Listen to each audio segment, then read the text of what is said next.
Good Saturday morning, everyone. Today on Perspectives, can you tell me when was the last time you checked to see if your home's smoke alarms are working correctly? And here's an even more serious question. Does your home even have smoke alarms? According to Mobile Fire and Rescue officials, there are too many residences in the city of Mobile that don't even have these life-saving devices. And that's why the Mobile Fire and Rescue Department launched what they called a smoke alarm blitz to help make sure that home fire alarms were installed in areas of the city that have seen too many fatalities because of residential fires. According to city officials, Mobile has seen 3 deaths this year to house fires, a number that fire officials say is unacceptable. Fire officials also say that what's more concerning, it appeared that the homes where these fires occurred did not have a smoke alarm. The smoke alarm blitz was conducted in coordination with the American Red Cross and the Alabama Fire College. Fire officials say that they were able to offer free smoke alarms and installation to Mobilians at no cost. We'll have more information this morning for you later in the program if you'd like to sign up for this safety program, along with the free installation of smoke alarms by Mobile Fire and Rescue personnel. Now, according to the National Fire Protection Association, there are more than 350,000 home fires each year in the United States, leading to more than 2,500 deaths. Smoke inhalation is the most common cause of death, and while cooking causes the most house fires, smoking is the most common cause of fire-related deaths. National statistics reveal that the majority of home fires start in the kitchen. The second leading cause of home fires are heating sources like wood stoves and fireplaces. Our guests this morning, Captain Dwight Smith, the Community Risk Reduction Coordinator, and Stephen MILLHOUSE, Public Information Officer, both of them with the Mobile Fire and Rescue Department.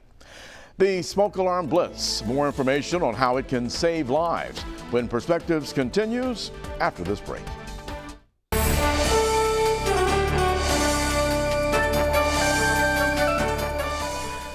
Again, our guest this morning, Captain Dwight Smith. He is the Community Risk Reduction Coordinator with the Mobile Fire and Rescue, and Officer Stephen MILLHOUSE, our Public Information Officer, also with Mobile Fire and Rescue. Gentlemen, thank you both for being a part of the conversation this morning. Thanks for having us.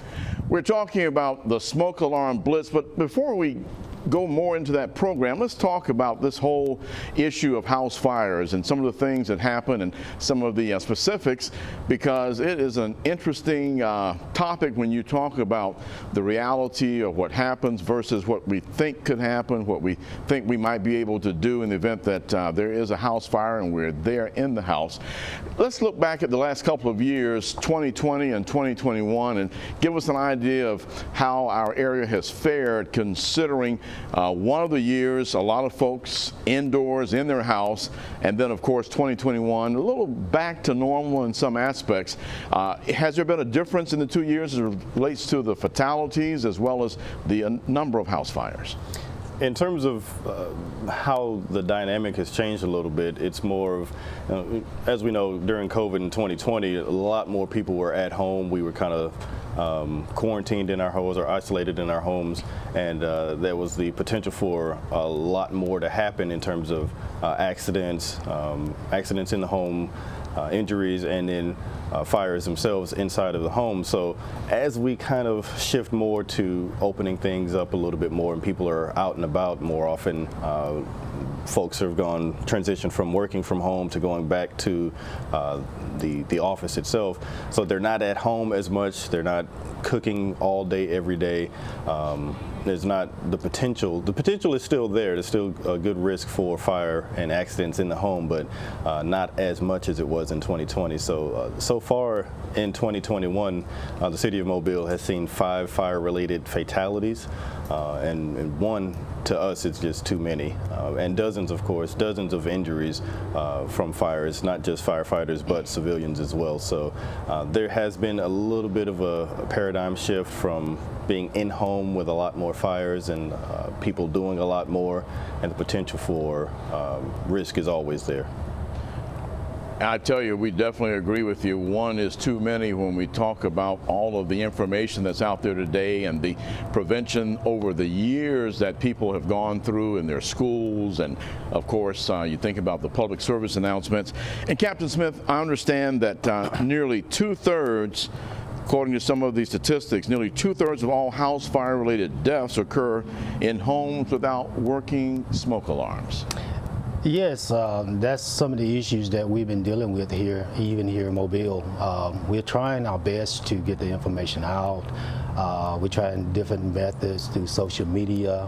We're trying different methods through the school, even at apartments. We're setting up different entities, when I say that, different things that can bring notice to why we're having so many fires in our homes. And the leading cause of many of the fires is unattended cooking. So that's the kind of things that we're trying to bring out to the public and let them see that this is very important. This is very important. Staying in the kitchen, having good working smoke alarms, having fire extinguishers in your home plays a big role in what we do and what you do. Now, nationally, it says that there are more than 350,000 house fires a year. And of course, it sounds like a huge number, but we are a big country, over 300 million people. Do you think this is I guess, expected amount, or this is just too many for us, what we should be doing today here in 2021? Things have changed over the last few decades. You know, the building construction has changed. Education, the educational aspect is there, where we're teaching more community risk reduction aspects of what you need to do in your homes, what you can do to try to prevent fires from happening in your homes and your businesses and at school. So 300,000 nationally. Again, we'd like to see that number down to 0, but you know, that's an unrealistic expectation. But that's why we have our fire suppression crews properly trained and ready to go at the drop of a dime. But we're also getting out to the public to try to train the public on what it is that you can do and educate the public on what it is that you can do in your homes and in your businesses and schools to prevent it from happening. If, you know, like Captain Smith said, the #1 cause of fires in residences, private residences, is unattended cooking. So if you can stay in the kitchen and cook, then that kind of helps you prevent a fire-related incident from happening in your home. That way you don't need the fire department to come to your home. Although we're well trained, and that's why we're here. We're prepared to respond and extinguish that fire. We're here for life safety and property safety. But again, we'd rather you need us and not call us, not need us, than to actually need us and have to call us. Exactly, and we've seen you guys respond very quickly. I live near a fire station, and I tell you, I see the guys when I'm sure they just got the call and they are rolling out there in just seconds. You talk about the cooking fires being one of the leading cause of the home fires. So most people are actually awake and in the home when this happens, as compared to some of us maybe thinking of people who may be smoking in bed, and of course that being one of the issues in the past a lot. Sure. But so are people usually awake and just in another part of the house when these cooking fires happen? Not necessarily. Most fires happen between the hours of 12 to 5 when you're asleep. Most of those overnight fires will happen between the hours of midnight and 5 a.m. when you're asleep. Oftentimes we'll see a lot of fires, you know, around dinner time when people are preparing to cook breakfast or dinner. People have given us testimonies where, hey, I put some grease on the stove and went to answer the phone, or went outside to take my dog out and forgot about the grease, or they put the grease on the stove and waited for it to warm up and then fell asleep. So it just depends. It's always a different situation for everyone. But again, it usually is, again, the #1 reason is unattended cooking. So if you can avoid it, definitely avoid it. That way you keep yourself and your family safe at all times. Now, when you talk about, of course, being different scenarios that happen, does it seem to happen to older people or people who are more forgetting, I guess? Give us an idea of that category. Captain Smith? Well, it all depends, being honest with you. You have some people that love to cook, and I like to cook, but in cooking, we all have to practice safety. Right. And one of the main ingredients in practice safety when you're cooking is staying right near the stove, making sure that you don't have anything close to the stove that can catch a fire, making sure that you keep a 3 feet perimeter for pets and kids. So when you're looking at cooking, I think that's a range from adults to seniors, and it really doesn't matter if you're walking away from the stove, because if you are, especially cooking with grease, you may have a potential fire. And those grease fires are not easy to put out like some people may assume watching, different scenarios on TV or movies. Those grease fires can be very difficult to put under control. Well, we're talking this morning with our 2 representatives from Mobile Fire and Rescue, Captain Dwight Smith and Officer Stephen Millhouse. And we're talking about the smoke alarm blitz, but most importantly, we're talking about these house fires and the concerns about maybe you not having a smoke alarm in your home. We'll be talking more about that, how you can get one, as well as breaking down some of the aspects of what kills people during the house fire as compared to what we may be assuming. Perspectives will continue in just a moment.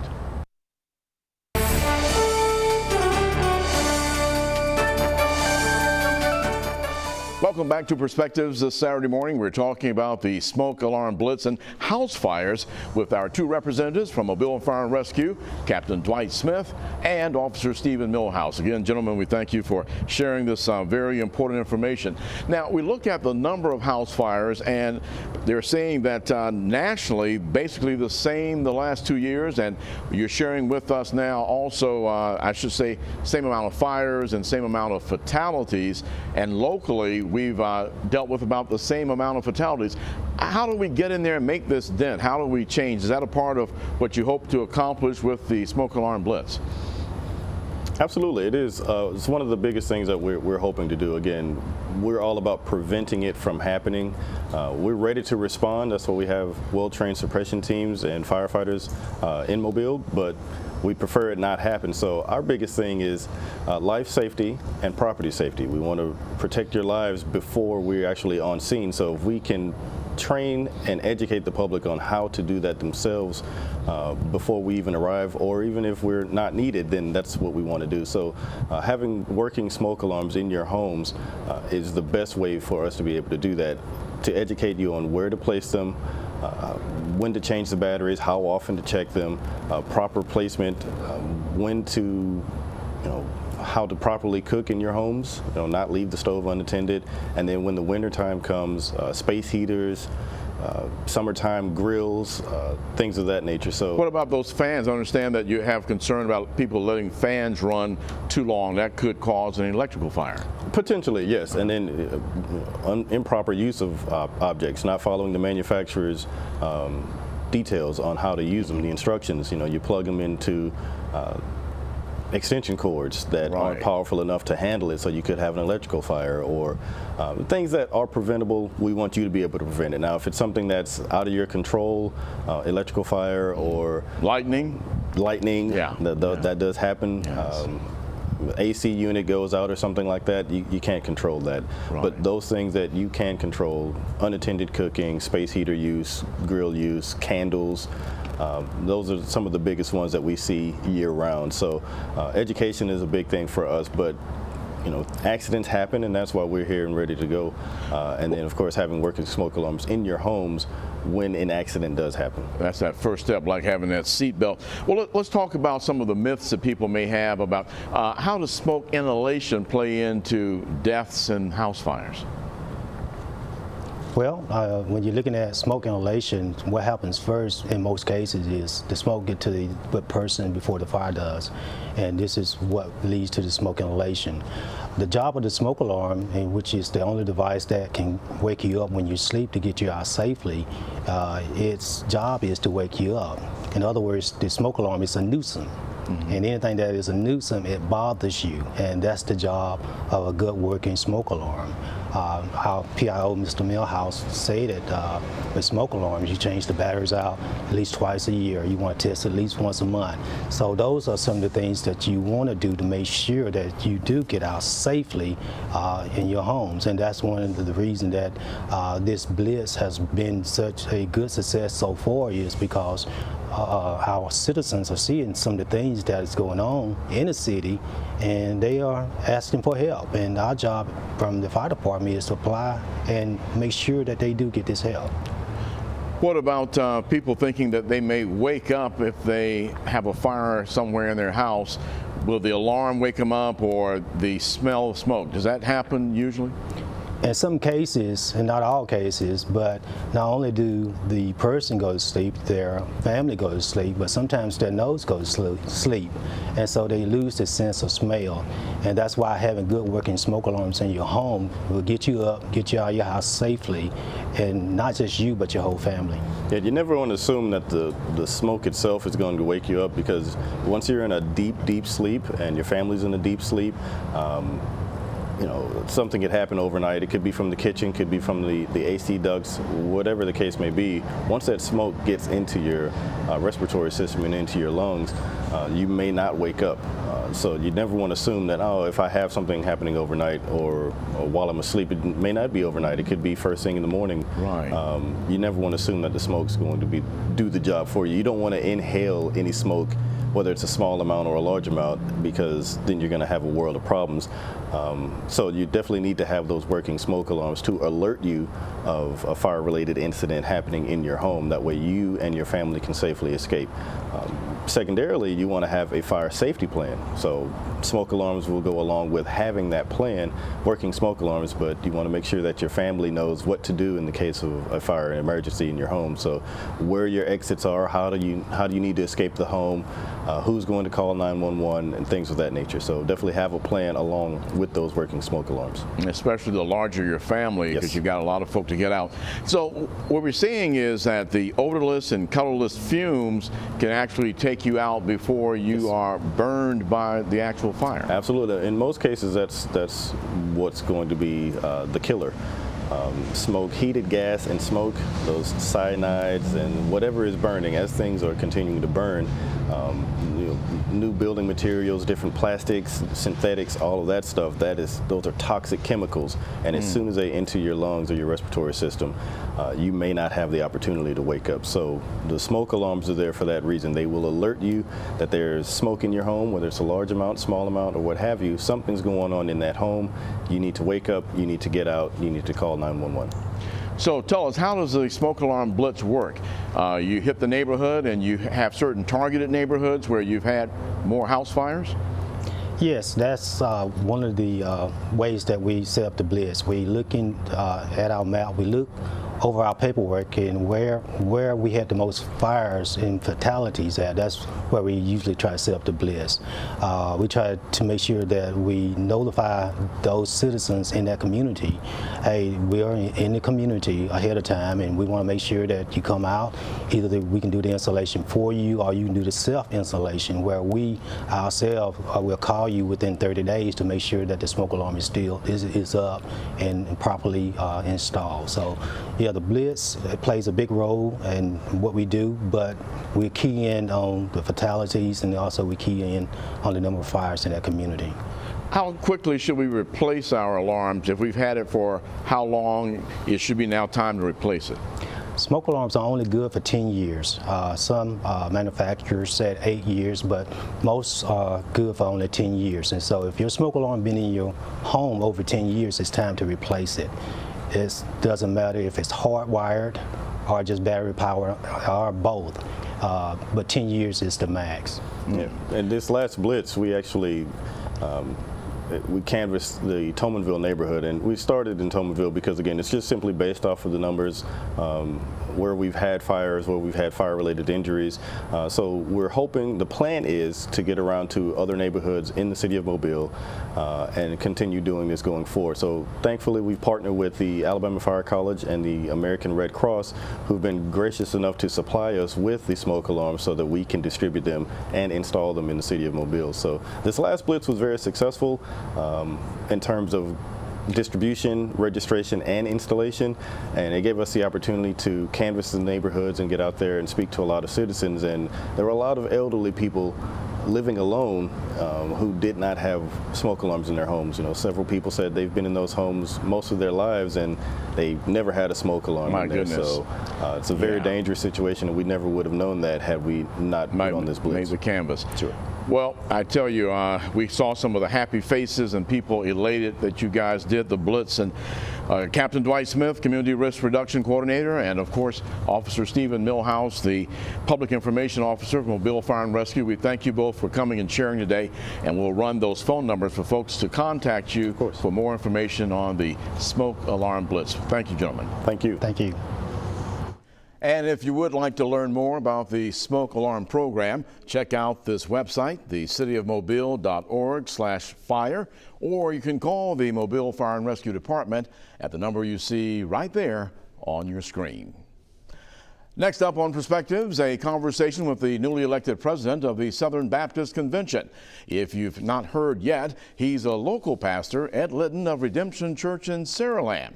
The SBC is the largest Protestant organization in the U.S., considered a moderate and more mainstream than his competitors. We'll hear Pastor Litton's response to the challenges that the denomination is facing and how he will lead the 14 million SBC members.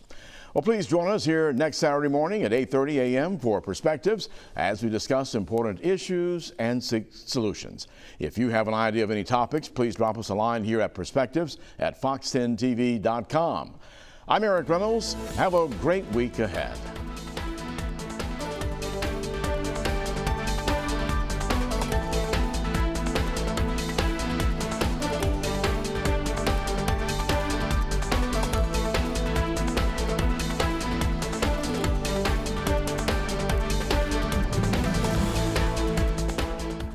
Thanks for watching Fox 10 News. Watch us live wherever you are, on our mobile, our streaming news app, and you can also watch us on Roku, Apple TV, and Fire TV.